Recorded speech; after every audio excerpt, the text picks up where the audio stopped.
Hey, what's going on, everyone? This is Mike Colleen at MikeColleen.com.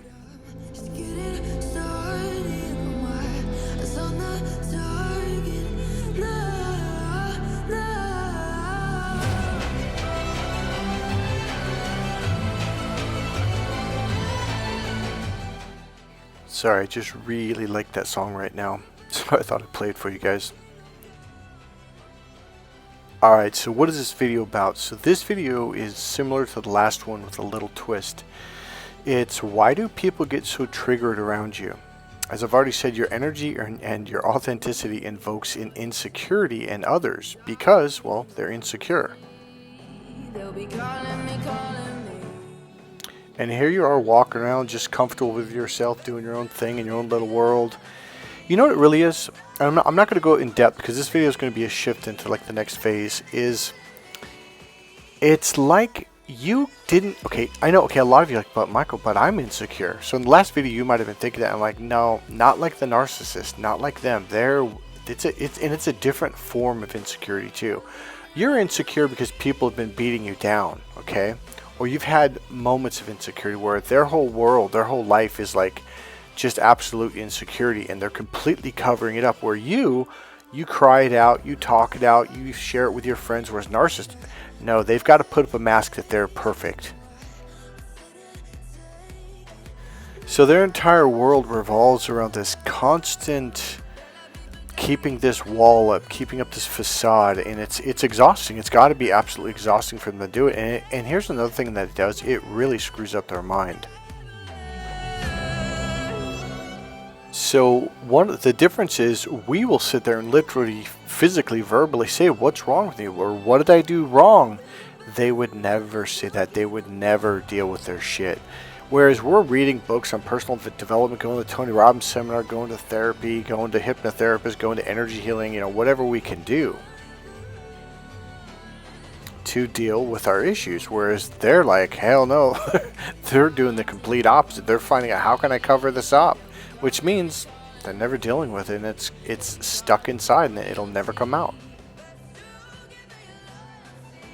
By the way, just so you guys know, I actually go to someone on a regular basis. Not as much as I used to, say 15, 20 years ago plus, but I still see and or talk to this person once plus a month, sometimes twice. We'll do actual sessions, and then we'll communicate through email. Okay, so I always have someone that calls me on my shit, holds me accountable so I can deal with my shit. I think it's really important to find someone who can do that for you.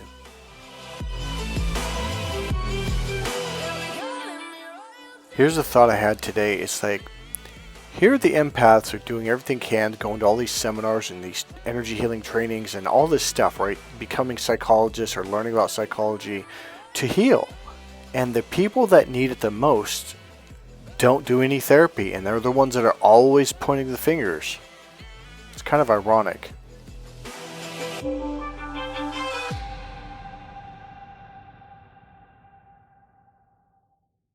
Okay, so let's slow this down just a little bit here.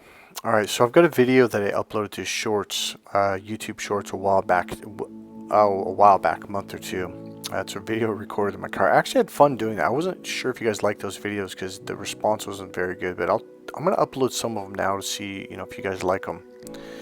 So it had a really, really good message in it, so I'm just going to go into it right now.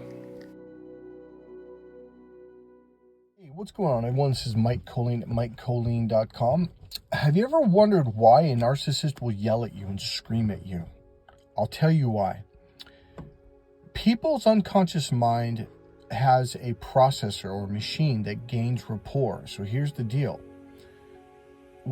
If you're an empath or an open-hearted or spiritual person, you're very open-hearted, you're very intuitive. Now here's the problem with it. They spend their entire lives hiding from their emotions in their logical brain. So they hide behind their logic so they don't have to feel any emotional pain. Well, if you're an open-hearted person, guess what?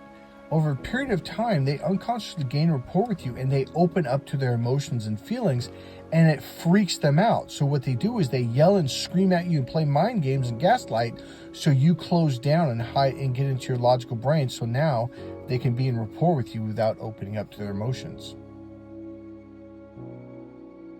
Alright, so did you get that? Okay, so I'll explain it a little bit deeper, but it's pretty much that's it, but I'll make it a little bit clearer. So, okay, so as you guys all know, I'm a dating and relationship coach, and I made some discoveries, and that's one of them, okay? That's one of the much smaller ones, but it's what keeps men blocked from opening up. Now, this is something that helped me to understand narcissists and the way their brain functions a lot better. So essentially, I noticed a long time ago working with men, trying to get them to open up to the right brain, because that is the essential core piece. Like, you have to process from your right brain and then learn what's called the internal, mentally stimulating and emotionally fulfilling language for romance, love, and even just for clarity in everyday communication. Because as I've said in my past videos, like, men and women are speaking two different languages. Now, when I say this to women, they're like, uh-huh. When I say it to men, they kind of like grin, like, oh, okay, whatever, man. Like, they don't get it because women are left and right brain, whereas the modern male is very stuck in his left brain. So he has no awareness of it. So it's like I'm saying something, and they might even be agreeable. Oh, okay, man. But it's like it doesn't register at all. So there goes the romance. But the good news is the average, normal, healthy male can learn how to open up, okay? So here's the deal. Women are born using the right brain, so it's an automatic. That's your go-to brain whenever it comes to things that are important and expressing yourself, etc. Or even dealing with problems or challenges in life or getting hurt emotionally. Whereas with men, their go-to brain's the left brain, because men or boys, we're born using our left brain. It's our home. Just like with women, your right brain is your home, right?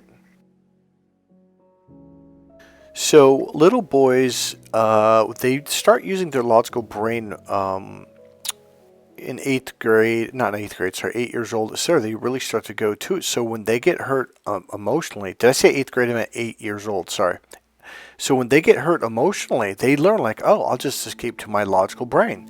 And therefore, I'm literally escaping from my emotional right brain. And thus, I've disconnected and I don't have to deal with the emotions. Thus, men never learn how to deal with emotions, so they're not very good at it, okay?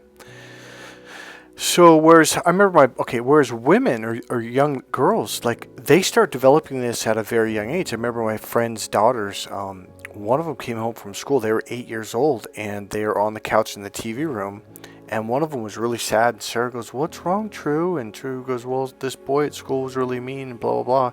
And I was just kind of off in the distance paying attention. And then Sarah goes, well, what I do is I come home and I take a hot bath, and then I put sea salt and then lavender oil or something like that. And then what I do is I go in my room and I put on a really sad song and I keep playing it till it makes me cry. And I was like, okay, this is really interesting. When I was younger, I had no clue that women share these things, and they how do I say this? Women, essentially, you guys talk things out and you share tips on how do you deal with things that happen in the world, bad things, someone hurts your feelings, and etc. You guys literally will share and do things, because the female's automatic go-to is the right brain, okay? I'm not saying you don't have left brain, because women do, and your left and right brain, whereas men are very stuck, as I've said. So what happens is, as you guys get older, you guys get really good at learning how to deal with your emotional issues and social problems, etc., because that's the right brain, the emotional and social brain and the relationship brain. So when issues begin to come up, you guys are really good. Well, you eventually become very good. By the time of 18 plus years old, you're getting pretty good at, instead of running away from your emotions, on some level, a lot more than men, you guys actually learn how to deal with them and heal them, okay? Whereas guys, I'm telling you, I know, because I was one of them. I was just like, fuck that. I'm going to my left brain. I'm going to go lift some weights. I'm going to, do all this other stuff. Now, I admit I was probably more of an emotional guy than most guys. In fact, quite a bit more. But I can tell you for sure most men just run to their left brain. It's kind of a get out of jail free card.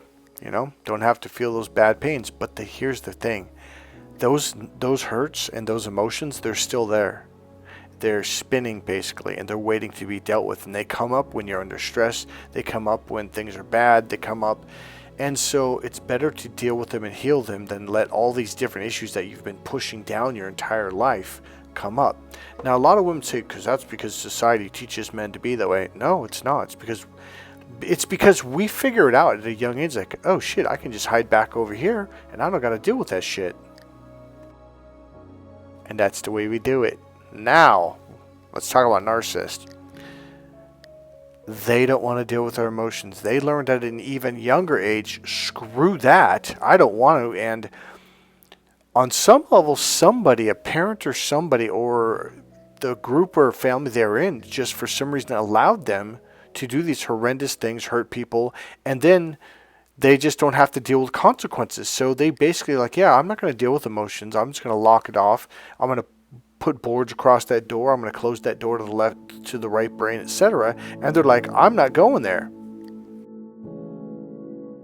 So the average male is really challenged when he's in his 20s, 30s, and 40s on dealing with emotions. They're just not good at it, okay? Now, a narcissist, they don't deal with emotions at all, not even a little. The average male does. There's moments when men will cry with each other, especially if someone dies or stuff like that. Whereas a narcissist, it's like an act. It's like, because by the time they become an adult, they're so disconnected from themselves. Like, they're just like, okay, why is everyone crying? Okay, I'm supposed to cry. And they got really good at making themselves cry. It's called alligator tears. It's fake, but damn, do they cry. Water comes out, but then boom, a split second later when they go in the other room, tears are gone. So here's the deal. Narcissists have a ton of emotions buried underneath there that they don't even know. And when something starts to bubble up, screw that. Distraction technique number 1, distraction technique number 2, number 3, number 4. So now here's what narcissists have done. They've done, you know how the young girls will develop techniques on how to heal and deal with their emotions? Narcissists do the complete opposite. They have a ton of tactics and techniques on how to shove them right back down because they're not dealing with that. Now, let's listen to that same quick video and listen closely. Hey, what's going on, everyone? This is Mike Colleen at MikeColleen.com. Have you ever wondered why a narcissist will yell at you and scream at you? I'll tell you why. People's unconscious mind has a processor or machine that gains rapport. So here's the deal. If you're an empath or an open-hearted or spiritual person, you're very open-hearted, you're very intuitive. Now here's the problem with it. They spend their entire lives hiding from their emotions in their logical brain. So they hide behind their logic so they don't have to feel any emotional pain. Well, if you're an open-hearted person, guess what?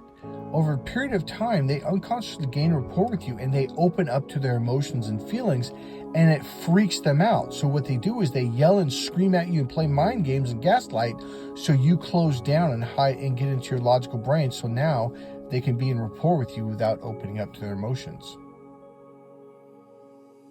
All right, so how do they learn this? It wasn't something I learned in psychology class or read from a book. It was simply because what I do, I'm the master of opening up people to their right brain, the emotional brain, and becoming very, very emotionally grounded. I mean, that is my number one technique that I do. That's the most important thing I do with all of my clients, male, female, whatever. It doesn't even matter what you're coming to me for. I'm essentially turning people into whole, complete human beings, because most people are fairly stuck either in the left brain or the right brain, or they really favor one of them, and they're not very balanced out. So what I do is I'm teaching you how to turn on your left, your right, and your lower reptilian brain so there's flow of information between all three of them. This is called being emotionally grounded, and it feels really good. And the level of intelligence goes up because you have access to all areas of your brain. So being a dating relationship coach, emotional issues come up during the trainings, okay?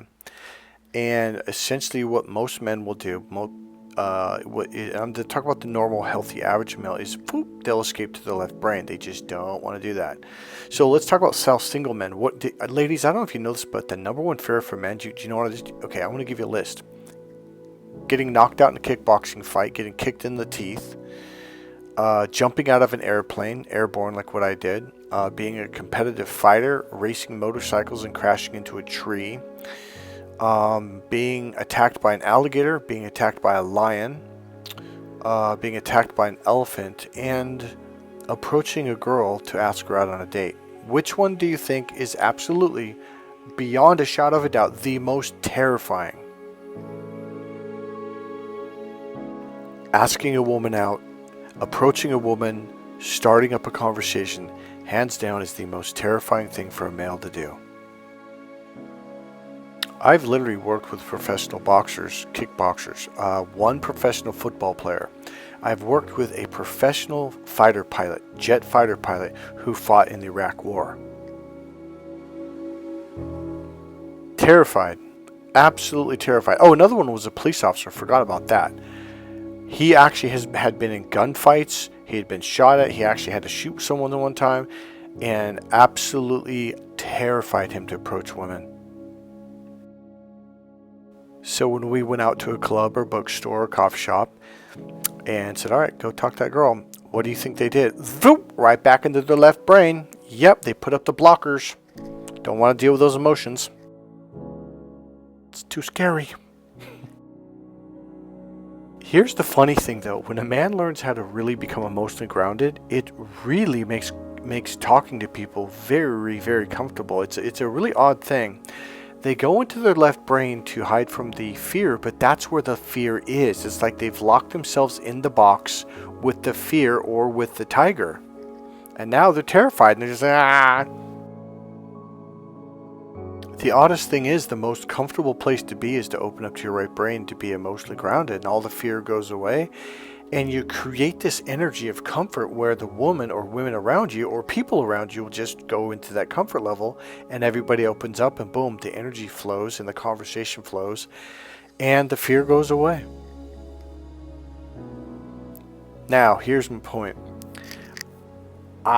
So for normal men that have normal wiring and all that stuff, it takes time. But I can absolutely get them to open up to the right brain beyond a shadow of a doubt. And then they can learn the internal language, the mentally stimulating, emotionally fulfilling, etc., etc. They learn the double pictures and all that stuff. But every now and then I started to get, and here's the funny thing, it was really in the last 5 years when it started to happen. Like, I would get a client that just would not fucking open up. They're like they were just like, nope, hell no. And then what would they do? They're, okay, I'm open now. Let's learn the techniques. I'm like, no, you got to be open. They're like, dude, I just told you I'm open. And that's a very narcissistic thing. I had this, well, it wasn't one, but one guy really stood out. He's like, I'm telling you, I'm open. I'm like, and I'm telling you, you're not. You're completely stuck in your head. Because if you're open, another person that's open will see it. They'll see it. They'll hear it in your voice. They'll feel it. You'll just be this comfortable, open person. Your pupils will dilate and on and on and on. Like, you can just feel the comfort level, right? Well, this person flipped his lid, and I mean just lost it. So I started getting a few of these clients, 1 out of 10 that just wouldn't open up, or what would happen is they would open up, not realizing like what these techniques were going to do to them. I mean, I explained it to them, but it's kind of like explaining something to someone who's never tasted a certain fruit from the planet Mars. It's like, well, you've never seen it, you never smelt it, you've never tasted it, so like you can't really explain it to them because they have no idea. So I mean, it's not like I hit it. And when this person popped open, they relaxed, they popped open, and it took them a few minutes to realize they're open there, and they literally and they closed back up, and I'm like, whoa, no, what are you doing? Like, oh, nothing, I'm fine. I'm like, dude, like what's going on? Why, like, open back up? No, I am open, man. And they started to bullshit me, like, whoa, like, what is this? Here's what happened. This person turned on me, not right away, but over a period of time, because just like it said in that audio,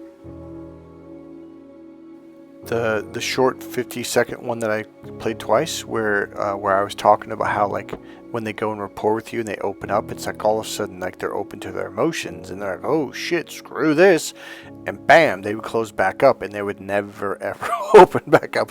And I'm like, hey man, are you doing the techniques? Are you practicing them? Because over the next couple of days and weeks, generally the average male will get really, really good at it. But I noticed with some of them, like, and they would say, oh yeah, practice it every day, 3-4 times a day. It's like, well, you're not open. No, I'm open. No, trust me. I'm like, no, you're not open. Trust me, you're not open. I'm the expert here, not you. All right, so then a friend had me work with his daughter. She was having a very tough time relating to people, and she was very pushy, very controlling, very bossy, and she would literally lean forward like a male, and she would interrupt all the time. And she was extremely pushy. And now I had known what was going on, and he goes, "Hey man, can you help her out?" I was like, "Yeah, sure." Because the funny thing is the same thing that the average male goes through. She was stuck in her left brain, and here's what happened.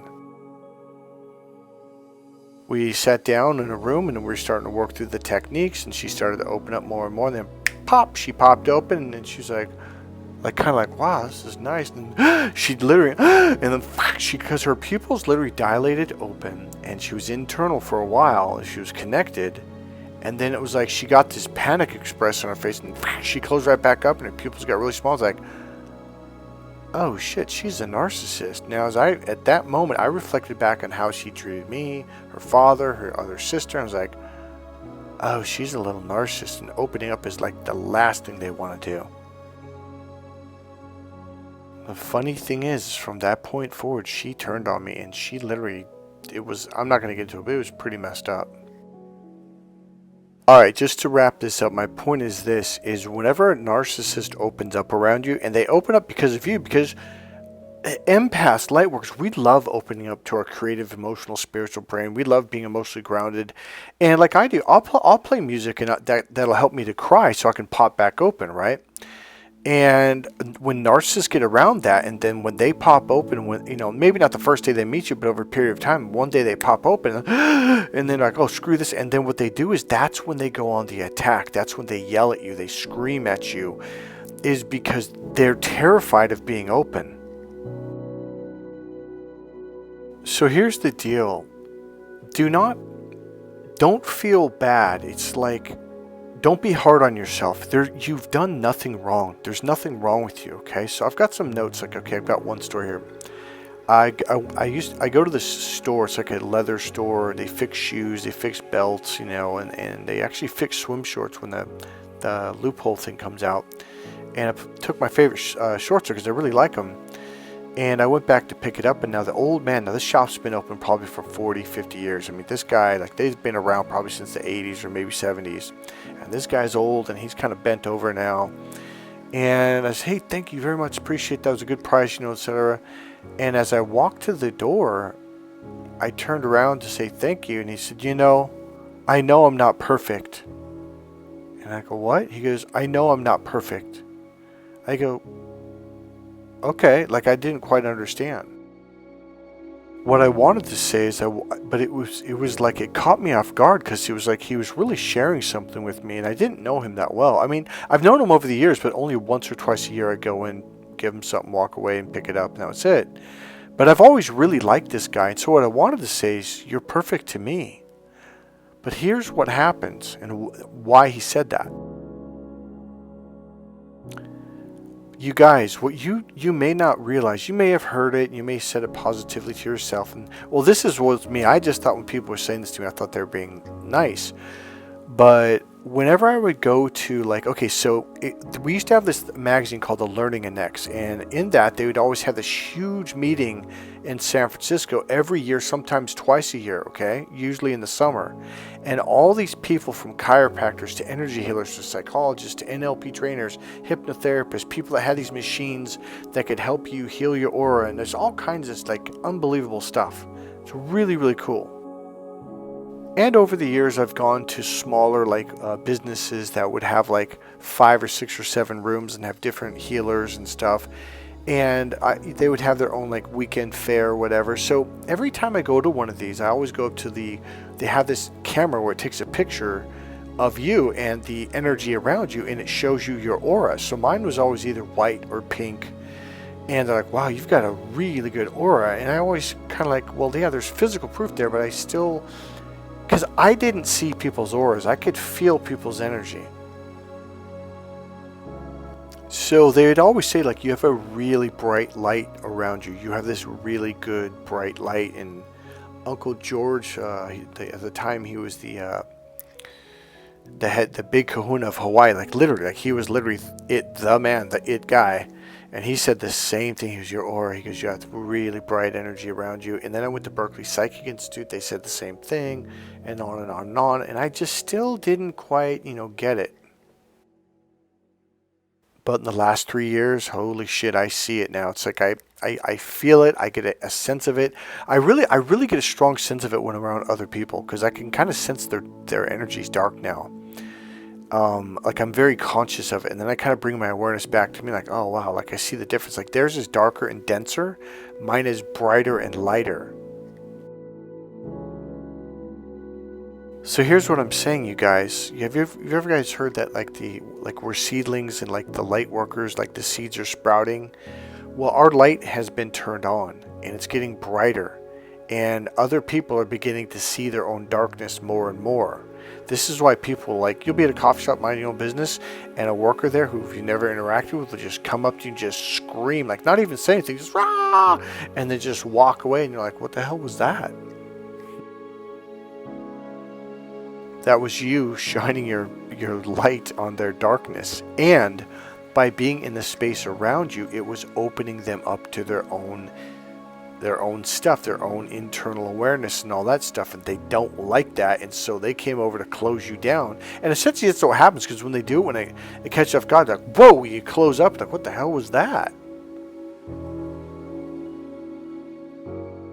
So essentially, without doing anything at all, just by you literally being you and being in your own space and being present, it caused them to open up to you, like that little quick 60-second video I keep playing. It caused them to open up to themselves, and it freaked them out, and they're like, no, and so on. I don't know if they're conscious of it, or if they might be actually very aware of it, but that's why the narcissist began to attack you, to yell at you, to cut you down, because as long as they can keep you in that fear state, your light turns off. And now they bring you into rapport with their shit. So everyone's got anxiety, everyone's got fear, and all this shit. But here's the thing, is you actually talk about it, which freaks them out. Like, no, we don't talk about this. We act like it's not there. And at this point, they're like, what do I do? Because no matter where you're at, if you're in that dark place, you're going to bring it up. You're going to talk about it. And they're just going, fuck. And so they yell at you more. They punish you more, to where they essentially just get you to shut up. Alright, so let me read this off. This really encapsulates it. So, your open energy reveals their inner demons. Remember, a narcissist spends their entire life in complete denial, using drugs, distractions, dating sites, video games, online stuff, etc. So here you come along, all connected and internal, they gain rapport with you, and shazam, they see their own inner darkness and they can't deal with it, so they freak out and yell at you to close you up. So that's the end of this video, guys. Alright guys, I hope you enjoyed the video. I hope you learned something. I hope the message got across really clearly this time. I'm going to do my best to make videos shorter, but I like to make things very complete, to where you walk away going, man, so that's what the hell's been going on. Like, yep. Alright, remember, there's a donation button, a PayPal link down there in the description box. Remember, click subscribe, click that like button, make a comment, and I'll see you guys in the next video. God bless you.